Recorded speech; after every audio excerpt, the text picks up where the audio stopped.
Hello, welcome to another video from Avenue X looking at Chinese drama land in the past week. Let's get right into it. As scheduled, we have Strange Tales of Tang Dynasty, the third season airing. As of today, it's already into the fourth case of the drama, which should contain 8 cases in total. It is still one of the better period dramas these days, and it definitely gets quite good performance data on iQIYI. Although so far the 3 cases that have finished on this drama, the third season, none of them really is my cup of tea. I'm not very impressed about the case, and they do go more fantastical than actually detective-like. I do hope the next 5 cases, at least you can get 1 or 2 that are well written just as a detective story. There's already kind of promotional tour that this team is doing, and apparently they really do intend to make 5-6 seasons. The 4th season is definitely already completely written.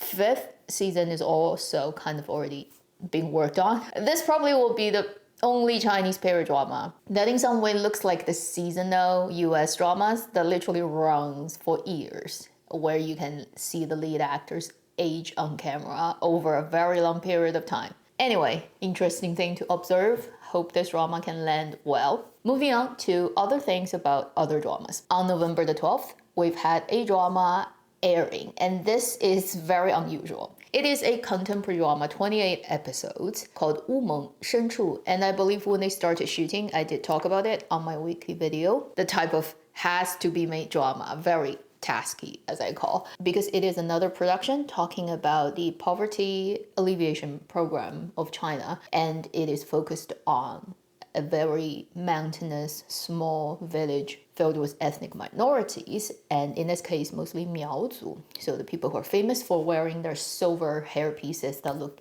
incredible. And it's led by actors I really like, Mao Xiaotong and Qin Wen. So it's already airing, and I've looked at its trailer. It actually looks pretty well made, fitting the 2025 production standard. As it is a contemporary drama, it is all original voice, and both lead actors are very good at line delivery. Anyway, the funny thing about this drama is it was shot in August, and in November it airs, which means this drama is super green light all the way through, from the moment it's filed to when it's shot. Once it finishes shooting and post-production, immediately thrown into censorship and probably like express service. 3 months after it finished shooting, it literally is already airing. And that's a drama on my list to watch. I hope it's actually a really interesting, good drama. May not be the typical romantic relationship popular on international stage Chinese drama, but honestly, sometimes I feel like there's just too much romantic story out there. I just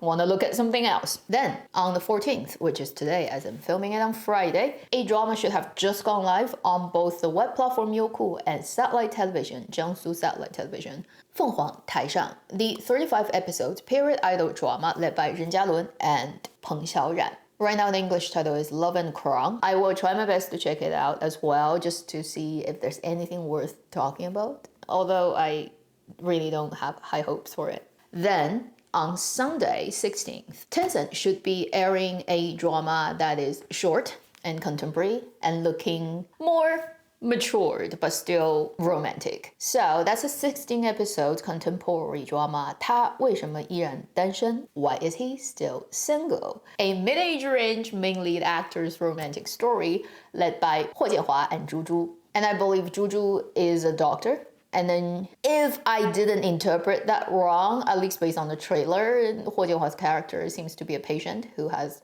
complicated issues, and that's how they meet. And it's only 16 episodes. If the chemistry works, it could be entertaining. And also, this is an IP that's actually based on originally a Japanese drama. I think the Japanese drama's title means the man who cannot get married. So these are the having clear dates attached to them that are airing or will soon air drama. Then let's talk about other dramas at other different stages of production. First, there's a Youku contemporary drama that has started promotion and production, and it looks very manly.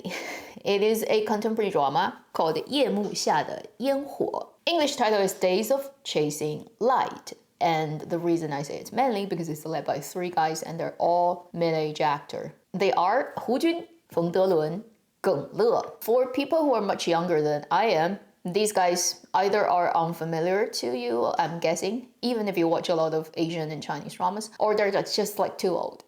they're definitely daddy. When they were much younger, were all hot guys, like super masculine, that type of guy who were popular. They're keeping themselves in great shape at this age, and they all have done really great works previously in some like iconic film, television, all that. In case you're wondering what it is a suspense. That's what they're saying, but very vague and not really going into details about what exactly is the story, but it's like 3 hot uncles. Whenever that one comes out, for sure, I'll check it out. Then we've recently just said during the Tencent kind of releasing stuff week that Wulei is leading a big IP, 剑来, The One, a period drama, and they've just started shooting. They are already tasking themselves to promote the drama. They already released the first concept video, which is literally just one scene of Wulei dressed up in a period costume, but in a very realistic environment and kind of a look, fishing in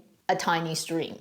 Everyone is so overworking themselves. Somehow I feel really bad for all the people who actually have to put out those work, like taking care of the social media account and putting stuff out. They literally are contracted to do that a year ahead of its airing. Next thing.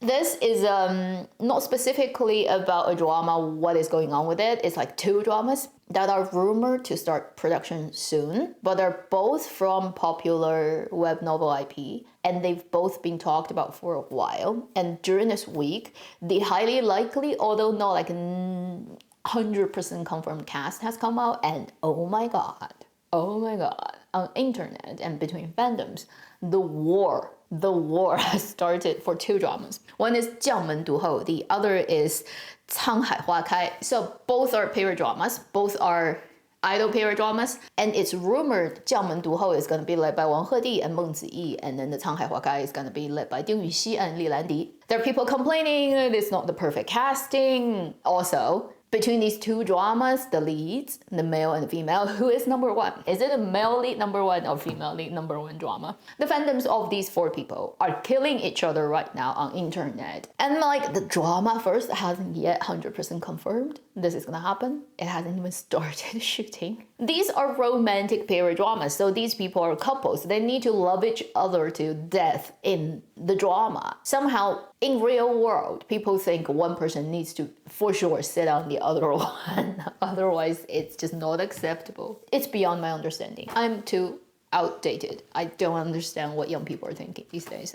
Often I look at these things and I'm like, you don't even know if those projects are actually good. I mean, it could be crappy scripts and absolutely shitty direction. It may not be anything good. You may actually want your idols to not be involved in the project, like once you see a result. This is how it works in Dramaland these days now.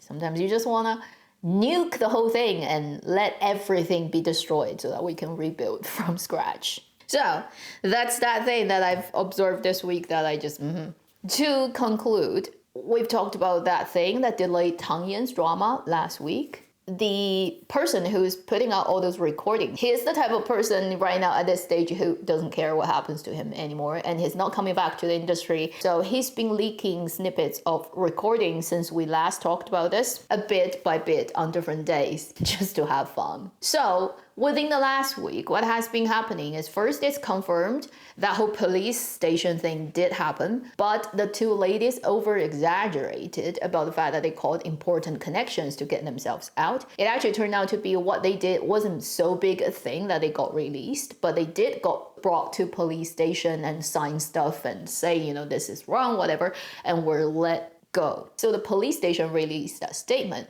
but it still pretty much destroyed the scriptwriter's reputation. And during this week, a lot of other short parts got released by the leaker. He's trying to release the parts that shows the credited scriptwriter really knows nothing about writing. And she has no clue about what's going on in the story, and all those parts that are, the good part of the story is written by this guy. Other snippets are definitely targeted towards the director, Wang Kai-wei, in ways that I think from this point onwards, I mean, he's in his 70s, I think, so it's not like he could reasonably work many years after this. As people get older, it's harder. But pretty much I think he's cancelled within mainland China. Reason being, some of the recordings this guy has leaked out has very problematic content. Pretty much as soon as the recording got leaked and then got heard by people, it got deleted. Not by the person themselves, but literally by internet because it's too sensitive. So I happened to catch that recording before it got deleted everywhere on internet. But basically during one of those script meeting recording sessions, they ended up talking about COVID, and it was Wang Kaiwei and his assistant director and the scriptwriter and her girlfriend and also the recorder, so it's like 5 people there.